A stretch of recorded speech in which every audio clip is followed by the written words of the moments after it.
Welcome to Blizzard Fire. We hope this video helps fire up your solution. You'll start by confirming the essentials.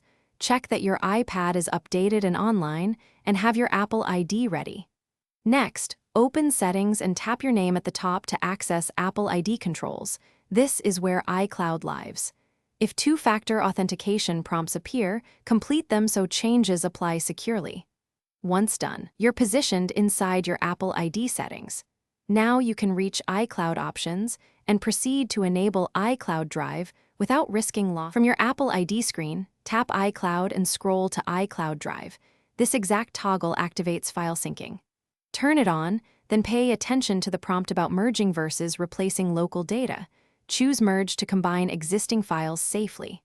After switching iCloud Drive, examine the per app list and enable only the apps you want synced. This avoids unexpected uploads.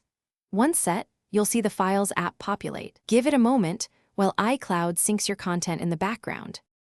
Finish by opening the Files app and confirming your iCloud Drive folder appears and shows recent files. This validates the sync.